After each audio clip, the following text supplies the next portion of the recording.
had something to do with the death of his ex-partner and the mother to his children, a woman named Kim Porter. Now, what happened was she mysteriously died of pneumonia at the age of 47. Not the typical way that a 47-year-old goes out, especially just when they are about to publish a tell-all book on their very famous ex. I tell you, not only because he had left, he was in the back of the court and then he went, I think they took up to like a back room, but the all the Diddy kids are there, right? So his daughters are there. I was sitting behind them. It was awkward for me to watch them have to listen to all of this. After he started, the male escort started getting into a lot of the math and stuff, they got up and left. Who told them to leave? Did Diddy say leave or? No, Diddy didn't tell them to leave. I don't know if there was a conversation or not. I looked up from writing and I saw them get up. So I don't know, but I know that they were like checking on each other throughout. I saw them ask like Christian at one point, like, toward him, he blew them kisses in court, made gestures across his heart. But once the opening statements began, Combs was much more dispassionate. At one point, as a man who says he was paid to have with Cassie Ventura while Sean Combs sat in the corner. Combs pushed his chair away from the defense table. Just before the break, Cassie testified the longest freak-off she was involved in lasted for 4 days. The freak-offs became a job, she said, noting that other encounters took anywhere from 36 to 48 hours. I don't know any father that would want their children to sit through testimony about how much their daddy liked to watch people lubricated. For a freak off, there would be and lots of babies. For those who like to stupidly comment, well, why didn't she leave? She said she didn't have the resources and she didn't feel safe to do so. In her own words, I understood Sean's capabilities, his access to guns, and the threats that he made prior to that. Later, Diddy not only threatened to have her freak-off tapes released, but that he would harm not only her, but also Kid Cudi, which I'm sure you know he's very capable of doing so. Cassie said he told her that he wouldn't be harming her and Kid Cudi with his own hands, and it would happen when he was out of the country. It wasn't just a walkout. It was a silent scream. 3 girls, 3 daughters, all raised under the diamond-studded shadow of Sean Diddy Combs. And now, they were rushing out of a courtroom, one shaking, one crying, one staring blankly ahead like she'd just seen her childhood burn. This wasn't about embarrassment. This wasn't about drama. This was about survival. Because what they heard in that courtroom, it wasn't just testimony. It was a horror story with their father as the villain. From celebrity freakoffs and violent tapes to whispered threats and male escorts with chilling details. This wasn't allegations anymore. This was a reckoning. And Cassie? She came to testify not as a victim, but as the final nail in Diddy's coffin. They walked out, just like that. Diddy's daughters, young, poised, usually media trained to perfection, stood up in the middle of the courtroom and left. One trembling, one visibly crying. The third, frozen, staring straight ahead like her soul had just left her body. It wasn't just an awkward moment. This wasn't teenage discomfort or public embarrassment. No, this was something deeper, something raw, something that cracked through the surface of whatever story their father had spun for years. Because when they stood up and walked out, the room shifted. The silence? Heavy. The tension? Palpable. And all eyes followed them, not in judgment, but in horror. What could they have heard that forced them to leave their father's side in that moment? What truth was so unbearable, so deeply personal, that it shattered their ability to stay seated just one more second? Whatever it wasn't just courtroom drama. It was family, and it was breaking right in front of us. And then she walked in. Cassie. Pregnant, composed, radiant in a way that didn't come from makeup or lights or stylists, but from something deeper, peace, maybe, or power. The kind of glow that only comes when you've already survived the fire, and now you're walking through the ashes untouched. She wasn't hiding behind aliases. No black bars, no redacted names. Just Cassie, Cassandra Ventura, the girl who once lived in Diddy's mansion, smiled on his red carpets, and vanished into his shadow for over a decade. Today, she was the only one on that stand who put her name behind every word. The courtroom changed when she took her seat. You could feel it. Even the lawyers stopped shuffling their papers. Reporters leaned forward. Security stood a little taller. And Diddy? He didn't blink, but you could see his jaw tense. Cassie didn't rush. She didn't fidget. She sat down, adjusted her mic, and waited. The way a woman waits when she knows every single person in the room is about to hear her truth, and it's going to change everything. And when she finally opened her mouth to speak, the room didn't breathe. Not once. Cassie didn't flinch. Her voice didn't crack. What she described wasn't chaos. It was choreography. Diddy planned everything, down to the minute. These weren't spontaneous parties or wild nights spun out of control. No, they were events. Engineered, scheduled, rehearsed. She called them freakoffs. They happened in penthouses, rented mansions, sometimes hotel suites with the curtains taped shut. You pick the cities. You pick the girls. You pick her outfit. Leather. Lingerie. Sometimes nothing at all. He'd fly in other women. Sometimes strangers. Sometimes known names. But no one had a choice. Not even Cassie. Especially not Cassie. She described sitting in the corner of a room, trembling, while Diddy whispered in her ear who she'd be touching tonight, and who would be watching. She wasn't allowed to say no. If she cried, that was part of it. If she froze, he'd remind her why she owed him, why her career, her lifestyle, her life belonged to him. Every detail was meant to isolate her, to humiliate her, to erase any version of herself that existed before him. And as she spoke, calm, matter of fact, like someone reliving a memory so many times it became numb. The room was anything but still. One of Diddy's daughters covered her mouth. Another clutched her stomach. The youngest started sobbing. Not loud, just enough that everyone near her heard. Because for the first time, they weren't hearing a rumor. They weren't reading headlines. They were there, in that room, forced to listen to what their father made another woman live through. And the weight of it crushed everyone in silence. Then came Daniel Phillip. He walked in smooth, quiet, no entourage, no performance. Just a slim folder under one arm and eyes that didn't blink much. He wasn't a tabloid chaser. He wasn't looking for clout. He was a professional, a male escort with a list of elite clients longer than a CVS receipt, and Diddy was a regular. But this wasn't just about sex. It was about control. Daniel had receipts, literal ones, wire transfers, NDA drafts, texts with no ambiguity. Diddy paid for more than pleasure. He paid for performance. First, Daniel said he was hired to entertain Cassie while Diddy watched. Always watching, in the corner, behind tinted glass, on a live feed. He gave instructions, like a director on a movie set, slower, harder, don't touch her there.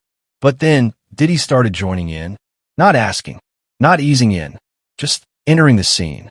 And Cassie, Daniel said, looked like she wanted to disappear. Every time, the courtroom was quiet, uncomfortably quiet, until Daniel said it. The baby oil. There was always baby oil. Gallon jugs of it. Not the kind you'd find in a drugstore. Industrial. Kept in the bathroom. Applied like armor. He said Diddy used it religiously, on himself, on others, on floors. Sometimes it felt like a ritual. Sometimes like a warning. That detail landed like a ghost in the room. Everyone shifted. You could hear someone whisper, Jesus. And then it got worse. Because Daniel said he once saw Cassie fall, slip, while trying to leave one of these nights. She tried to get up, and Diddy laughed. The judge finally stopped the testimony. So they needed a recess. It wasn't just about the content. It was the reaction. That's when the daughters stood up. One covered her face.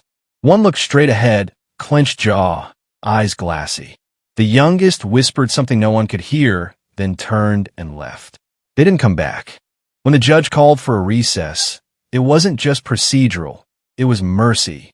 The courtroom had turned into a pressure cooker, and everyone inside was boiling over. But the ones no one could stop watching, Diddy's daughters. The eldest, her hand was pressed tight against her chest, like she was physically holding herself together. Her lips didn't move. Her eyes didn't blink. Just this locked stare, as if focusing too hard on nothing could keep her from falling apart. The middle daughter turned away completely. Shoulders curled in, arms crossed tight across her ribs like a shield. Her face was stone, but her foot tapped furiously against the floor, a silent scream her mouth wouldn't give. And the youngest broke. She covered her face with both hands, not dramatically, not for effect, just raw instinct. Her shoulders shook once, then again. Silent tears slipped through her fingers as she stood, whispered something inaudible to her sister, and walked out. No one stopped her. No one could. It was brutal, visceral, and it begged the question that no one dared speak aloud. Why were they even there?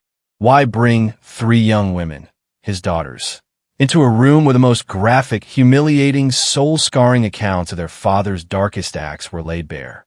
Was it to show support? To prove loyalty? Or was it something darker?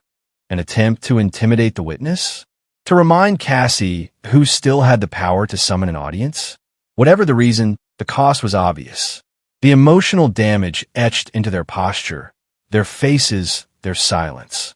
And now, the world had to wrestle with a question more chilling than the testimony itself. Is bearing witness to the truth a form of bravery, or just another kind of trauma? Because in that moment, Diddy's daughters weren't defenders. They weren't participants. They were casualties. And the damage wasn't hypothetical. It was happening in real time. Daniel didn't just tell the court what happened. He told them how it happened. And that's what made it more disturbing. He said Cassie never screamed, never resisted, never fought, because she couldn't. According to Daniel, her consent wasn't real. It was rehearsed, coached, delivered with the same flat tone every time, like she was reading from a script someone else wrote. And that someone was Diddy. This wasn't chaos. It wasn't a man losing control. It was control by design. Diddy wasn't just part of the scene, he was directing it. Dictating moves, setting moods, adjusting the lighting, the music, the tempo. Like it was his personal film set, and everyone else were actors in his twisted production. Daniel said the room always felt like a set. The cameras, the props, the baby oil.